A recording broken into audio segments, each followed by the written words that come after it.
సాంఖ్యయోగం. హతో వా ప్రాప్స్యసి స్వర్గం జిత్వా వా భోక్ష్యసే మహీం తస్మాత్ ఉత్తిష్ట కౌంతేయ యుద్ధాయ కృత నిశ్చయః. అర్జునునితో భగవానుడు ఇలా అంటున్నాడు: అర్జున, యుద్ధమును మరణించినతో నీకు వీర స్వర్గం ప్రాప్తించగలదు. జయించితివా రాజ్యభోగములను అనుభవించగలవు. కనుక కృత నిశ్చయుడివై యుద్ధమునకు లెమ్ము.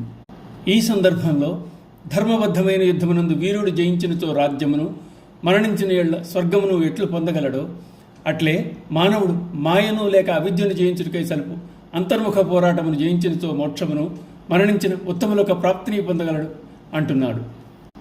ఒకవేళ అంతఃశత్రువులను జయించవలనన్న ప్రయత్నంలో ముఖ్యమునకు తన ఆధ్యాత్మిక సాధన పూర్తి కాక మునిపే మరణం సంభవించిన అతడు తిరిగి ఉత్తమ జన్మను పొంది అసంపూర్తిగా ఉండిపోయిన సాధనను కొనసాగించగలడని అర్థం చెప్పారు.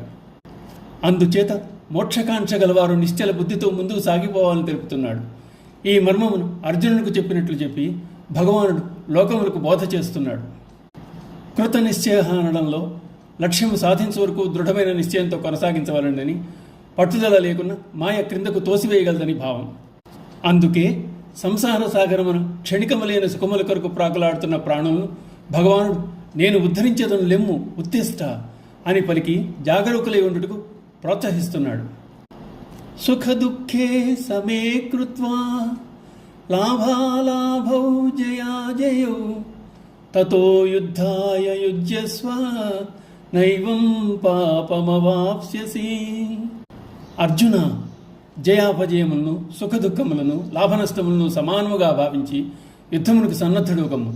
ఆ విధముగా యుద్ధము గావించిన నీకు పాపములు అనేవి అంటవు. యుద్ధమున సంభవించు జయాపజయములు, లాభనష్టములు, సుఖదుఖముల ఫలితంగా రాగద్వేషములు, హర్షశోకములు లేకుండానే సమానముగా భావించడం అందరు.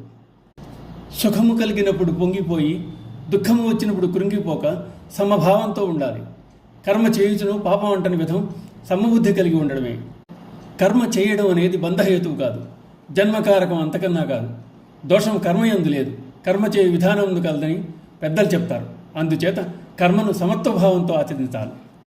ఆ ప్రయత్నంలో ముందు కర్మను చేయు విధానాన్ని తెలుసుకోవాలి, పిమ్మట సంభావన అలవర్చుకోవాలి. తదుపరి చేయు కర్మకు జ్ఞానము తోడు కావాలి. భగవానుడు అందుకే జ్ఞానమును ముందు ఉపదేశించి తరువాత కర్మ మార్గమును బోధించాడు. ఓం నమో భగవతే వాసుదేవాయ.